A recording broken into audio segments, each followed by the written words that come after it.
Olá pessoal, sejam bem-vindos a mais um vídeo do nosso canal. Pessoal, desse vídeo vamos trazer um vídeo aqui react do inesquecível time do Paysandu dos anos 2001 até 2023. Vamos ver aqui alguns feitos importantes do time do Paysandu e sua história e quando o time do Paysandu venceu o time do Boca Juniors no La Bombonera e calou os argentinos.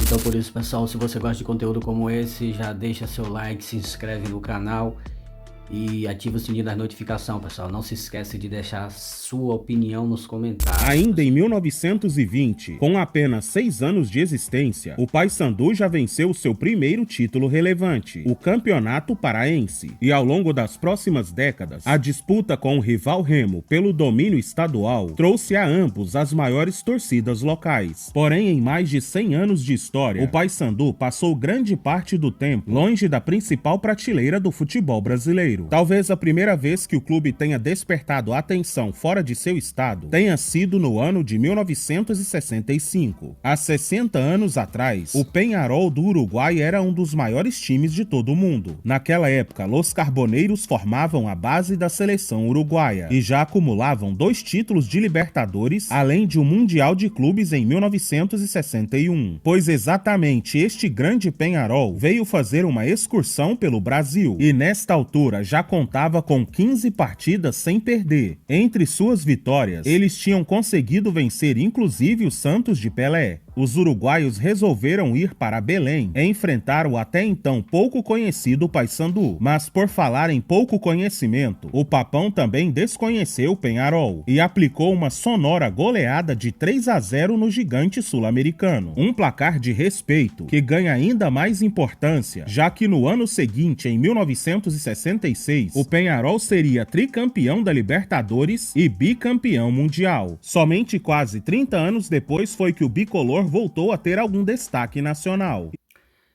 Sinceramente eu não sabia desse fato histórico aí do time do Paysandu contra esse time aí do Peñarol.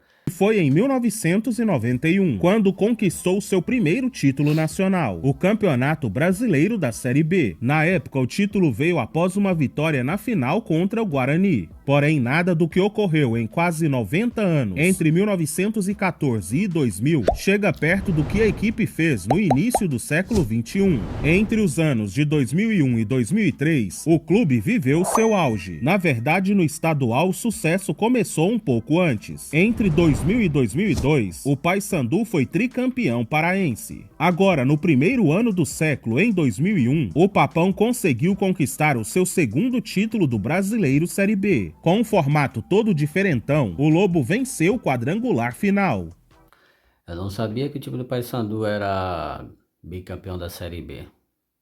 2002 chegou para ser o grande ano da história do Paysandu. Como vocês já sabem, há alguns anos atrás, o Brasil realizava vários torneios regionalizados, campeonatos como a Copa Norte de Futebol, uma competição que reunia os principais times do Norte, além de equipes do Maranhão e do Piauí. Das 6 edições realizadas, 2002 foi a última, e o Paysandu chegou para a disputa com alguns jogadores históricos da equipe. No elenco estavam nomes como Sandro Goiano, Lecheva, Jobson, Van Dijk e muitos outros. Pois bem, na Copa Norte de 2002, o grupo do bicolor foi o B, e com ele estavam o Independente e o São José do Amapá e o seu arquirrival Remo. O Papão passou tranquilamente na primeira posição, não perdeu nenhum dos 6 jogos realizados. Na segunda fase da competição, mais uma vez o Paysandu ficou em primeiro de seu grupo. Este primeiro lugar garantiu a sua vaga na grande decisão, e o adversário foi o São Raimundo do Amazonas. Esta seria uma reedição da final do ano anterior, quando os amazonenses derrotaram os paraenses. Porém, desta vez o Papão foi implacável. Venceu os 2 jogos da decisão, marcando 4-0 no agregado. E foi assim que o Paysandu conquistou seu primeiro título regional, a Copa Norte de 2002. Este título...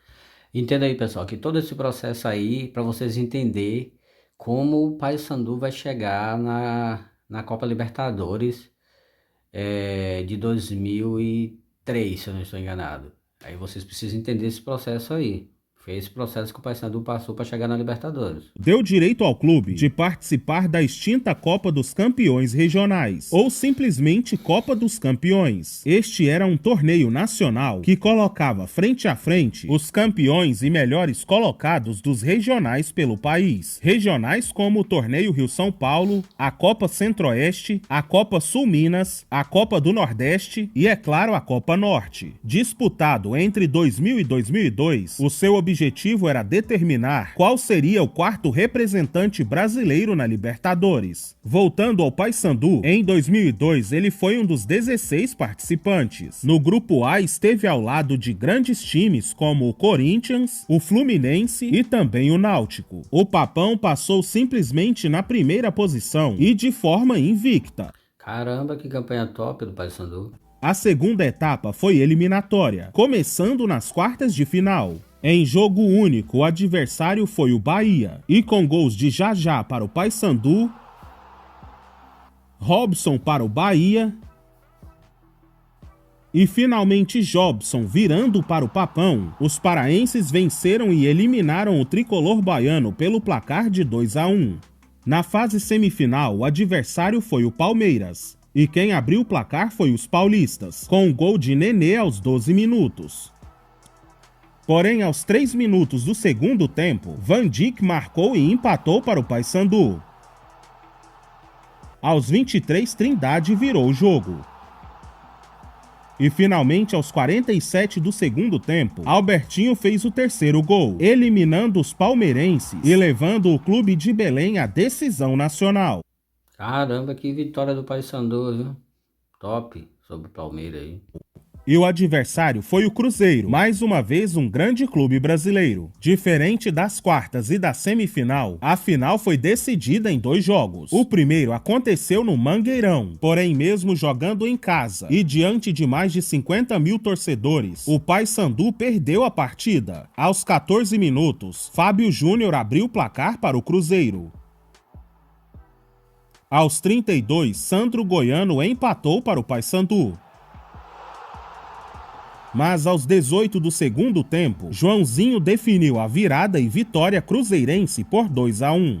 O segundo jogo foi realizado no estádio Castelão, em Fortaleza. E o dia foi de Van Dijk, um atacante do Papão que foi decisivo na partida. Porém, quem abriu o placar mais uma vez foi o Cruzeiro. Ainda aos 9 minutos, Fábio Júnior marcou para a Raposa. Apenas 2 minutos depois, Van Dijk começou seu grande dia, empatando a partida para o Paysandu. Aos 22, Van Dijk entrou em ação novamente, marcando a virada paraense. Aos 39 minutos, Cris empatou o jogo para o Cruzeiro. Porém, apenas 1 minuto depois, aos 40 da primeira etapa, Van Dijk fez seu hat-trick, marcando seu terceiro gol e também o terceiro gol bicolor. O interessante é que tudo isso foi apenas no primeiro tempo. A segunda etapa não foi menos emocionante. Aos 6 minutos, Fábio Júnior marcou seu segundo gol e o terceiro do Cruzeiro. E finalmente, aos 11 minutos, Jobson virou o jogo pela terceira vez, marcando o quarto gol do Paysandu. Apesar da vitória bicolor por 4-3, no agregado o placar ficou em 5-5. Por isso a decisão foi para os pênaltis. E com gols de Jobson, Velber e Luiz Fernando, os paraenses venceram por 3-0. Foi assim que o Paysandu conquistou o maior título de sua história, a Copa dos Campeões de 2002. A conquista do torneio nacional fez com que o clube se tornasse o primeiro e até hoje único do Pará e do Norte a disputar a Copa Libertadores no ano seguinte. Que timaço esse do Paysandu, viu, pessoal? Que timaço. Então foi por isso que o Paysandu vai disputar a Copa Libertadores. Teve todo esse processo aí, pessoal. Para o Continental de 2003, o Paysandu trouxe algumas contratações. Entre elas, destaca o Pedro Yarley, um conhecido meia-atacante, que vai justificar a sua menção daqui a pouco. Na Libertadores, o grupo do Papão foi o número 2, ao lado de Universidade Católica do Chile, Sporting Cristal do Peru e Cerro Porteño do Paraguai. Caramba, que grupo forte, viu? Mesmo estreante, o bicolor fez uma campanha surpreendente. Nos 6 jogos da primeira etapa, eles terminaram de forma invicta, vencendo 4 partidas e empatando outras 2. Classificado para as oitavas, o adversário era simplesmente o poderoso Clube Atlético Boca Juniors. Aqui vou ter que fazer uma pausa, só para te explicar o que era o Boca Juniors do início dos anos 2000. Naquele momento, os cheinenses eram um dos maiores times do mundo. Na época já acumulavam 4 títulos da Libertadores, além de 2 mundiais de clubes. Não podemos esquecer também do seu estádio místico. Naquela época, o campo tinha 63 anos de existência, e em todo este tempo, apenas o Santos de Pelé em 1963 e o Cruzeiro de Ronaldo Fenômeno em 1994 tinham conseguido o feito de vencê-los em sua própria casa. Pois bem, voltando para o Paysandu, praticamente todo mundo esperava uma goleada dos argentinos sobre os brasileiros.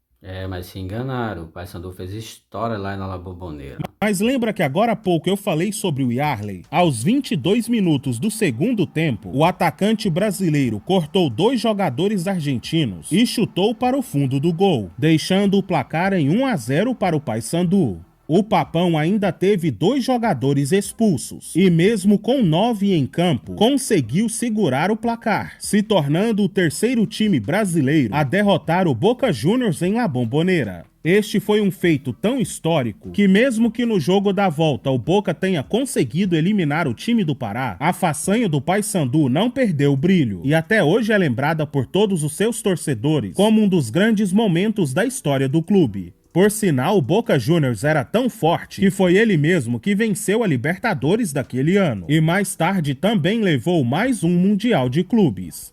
Olha que timaço era esse time do Boca Juniors. E o Paysandu conseguiu ganhar lá no La Bombonera desse time. Então realmente o time do Paysandu era um timaço nessa época, pessoal. O protagonismo do Papão da Curuzu durou até meados de 2005, ano em que disputou o Brasileiro da Série A pela última vez. Mas nada se compara ao grande esquadrão imortal bicolor que existiu entre 2001 e 2003. 3 anos em que o Paysandu alcançou seus maiores feitos. Época de grandes artilheiros, vitórias sobre times gigantescos, um título regional, 2 títulos nacionais e, é claro, a participação na Copa Libertadores. Então, pessoal, vocês conheciam o Paysandu do início dos anos 2000? Se você tiver alguma informação extra sobre este período, pode deixar aí nos comentários. Antes de sair, não se esqueça de deixar o seu like e assista um outro vídeo meu, você pode até gostar. Um abraço e até a próxima!